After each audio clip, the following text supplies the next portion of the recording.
Hey guys, and welcome to an Aspie Reviews Frozen 2. So I am super excited to make this video. I actually tried to film it in the parking lot of the movie theater, and there was just horrible lighting and sound issues, and so I rushed home to make it. Really quickly before I jump into the video itself, I do want to put out a warning. There are going to be spoilers in this video, so if you haven't seen the movie yet, go see the movie and then come back and watch my video. Also, if you like my video, please let me know by clicking the like button or subscribing to my channel. And please let me know what you thought of the movie in the comment section down below. Okay, on to the review. So the very first thing, of course, with Disney's movies, but particularly I found with the Frozen franchise, is the animation is absolutely gorgeous. It's another level from what you see anywhere else ever. The attention to detail, the colors, everything is just, it's perfect. And so I have to give Disney, all the credit in the world. Their animators are top notch. Everything that they do is top notch. I'm very, very, very happy with how it visually looked. Obviously, it's a musical, so the next question is, how is the music? Of course, Kristen Bell and Idina Menzel, gorgeous singers, absolutely wonderful. Josh Gad gives you the kind of funny singing, so there's humor in it. It's not necessarily that you're looking for the most beautiful voice in the world. You're looking for Olaf, and he does deliver Olaf. And even Kristoff sings, and it's absolutely wonderful. I was so excited to hear Jonathan Groff go and sing. He's an amazing singer, and it just absolutely brightened my night.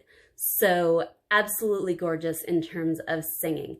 Now, in terms of the catchiness of the songs, I would say probably your 3 to 5-year-olds will not be walking around every single day singing all the words to any of the songs that were on this particular soundtrack.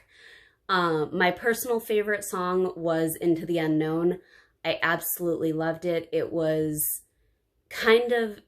it's the follow-up to Let It Go. And so while the children loved Let It Go was simple, it was catchy, it was easy.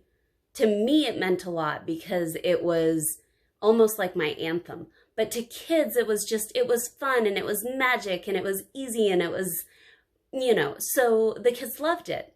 And I think that with Into the Unknown, there was so much depth to the song. It was so incredibly beautiful, both the way that the music was written, the lyrics were written. Of course, Idina Menzel, beautiful. I can't say it enough. I absolutely love her voice. So I do think that that was the standout song from the movie. But that being said, I don't know that the 3 to 5-year-olds are going to be running around singing it because it was a more sophisticated song. Now, talking about sophistication, I was pleasantly surprised that the movie grew up with its fans. So the target audience for Disney movies is really anywhere from 3 to an adult. But there's a certain notion with a lot of movies that you have to have happy, you have to have a bunch of different places of happy in a Disney movie. Even if it's struggling, even if it's hard, there's got to be happy, happy, happy, happy, happy in between all the struggle. And what I loved about this, and don't get me wrong, it's not a depressing film. You're not going to be crying the whole time, although I did cry in a couple of scenes. I loved that they were not focused on breaking up the tension every time it started to build. They actually let the tension build, and they let the movie run its course of emotions without trying to force emotions into it, which I just loved it. I thought it was very well done. Obviously, you do get some humor put in there. You have Kristoff, who is desperately trying to propose to Anna and cannot seem to get the proposal out. You have, of course, Josh Gad as Olaf, and he is wonderful. He brings in the comedic relief when you need it. And Anna even provides a lot of comedic relief towards the beginning.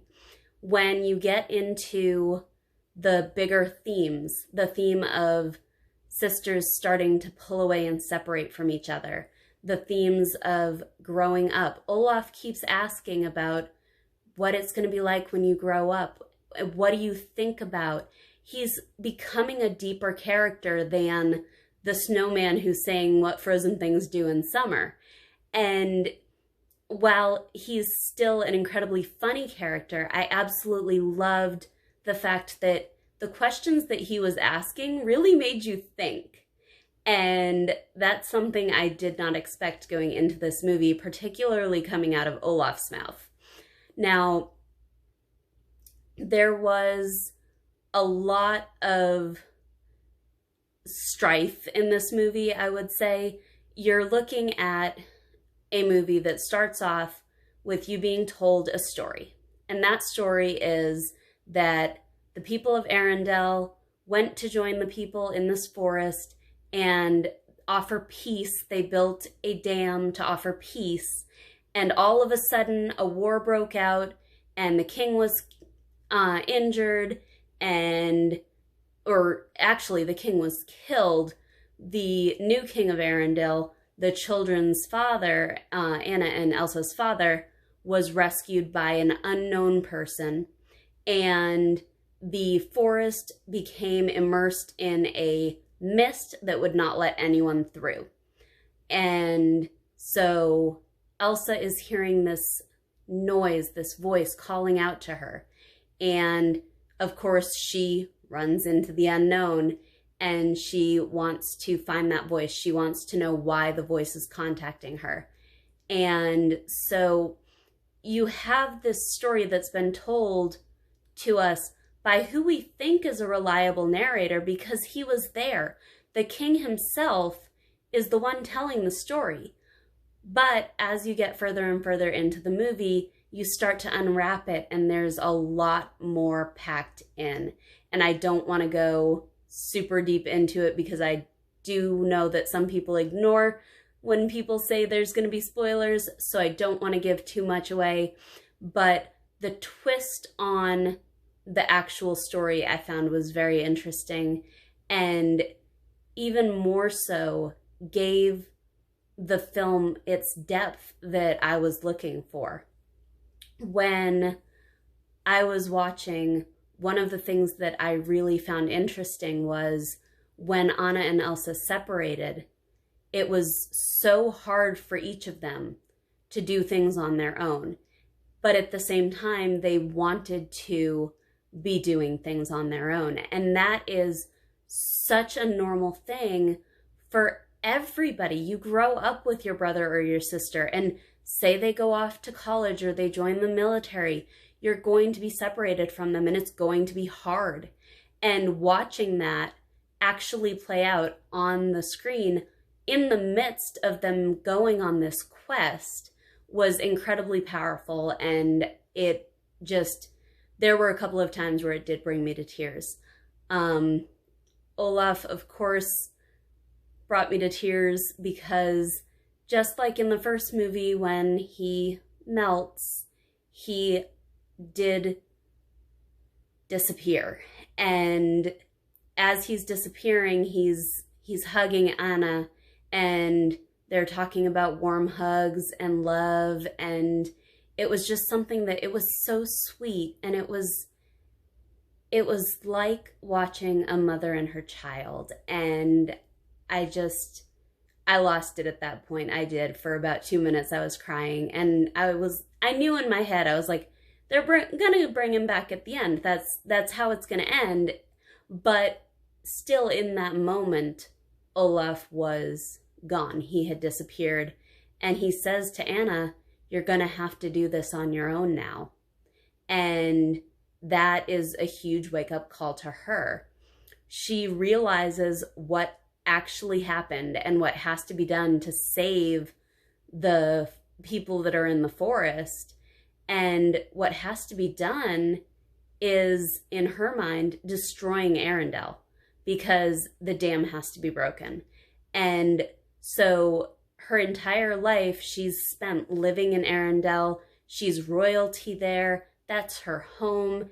And she is, as a relatively young girl, put in the position of, I have to destroy my home in order to help people and make it so that people are safe. And of course, Disney movies don't end with homes being destroyed unless you're watching Into the Woods.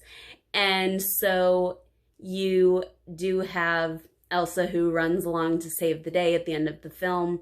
But nevertheless, Anna puts herself in that position of, I'm going to make this decision. We're going to break the dam. Arendelle is going to drown. And it was a moment that you just see in the character, the growth, the change, the becoming of an adult.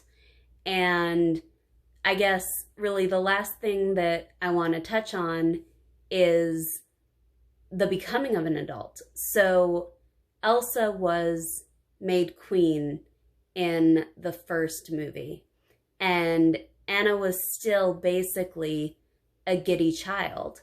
I mean, she was an adult, but she was still a giddy child. And throughout most of the movie, even though she's growing, she's still childish. After she makes that decision, after she decides to break the dam, she grows up immediately. And when Elsa is trying to figure out what to do about the fact that there are now 2 lands that need to be taken care of, she finally can see Anna being queen. And so with the movie ending in the Coronation, I thought it was absolutely fantastic, simply because we saw the growth from girl to woman. And that's something that a lot of times you don't see in a Disney movie. They're either adults or they're kids, and that's the end. They grow as a person, but they don't grow into an adult. And watching her grow not only into an adult, but into an adult with immense responsibility was absolutely huge. And I guess the last thing, I know I said that was the last thing, but the last thing that I wanted to touch on was, at the very end, Anna sends a letter to Elsa telling her that they're going to be playing games on Friday night and that she needs to come. And I absolutely loved that, because what it shows is, even when separated, family can come back together again. And it's something that families today really need to see. There are so many families that don't spend time together because their kids all have after school activities and they're all eating at different times of the day, and the kids are running out of the house in the morning, so they're not sitting down to breakfast together, and there's technology and there's everything is getting in the way of family bonding time. And to see how important it was to Anna and Elsa to have that bonding time, to be able to bring the 2 of them together and say, this is our bonding time, it was very heartwarming, because I have that with my brother. For a long time, we couldn't catch each other. And we finally scheduled phone calls, basically, for every week. And it's been absolutely fantastic, because I look forward the entire week to speaking with my brother, and we speak for at least an hour. And it is just the most fulfilling thing. It makes your heart feel full. It makes you feel happy. And it's something that I loved that they touched on, because you really don't see it enough. You don't see anymore these families getting together. So those are all my thoughts. I may make another review video if I go to see it a second time, because I like to let things sink in a little bit and then go deeper into it. But for now, this has been an Aspie's point of view. Bye guys.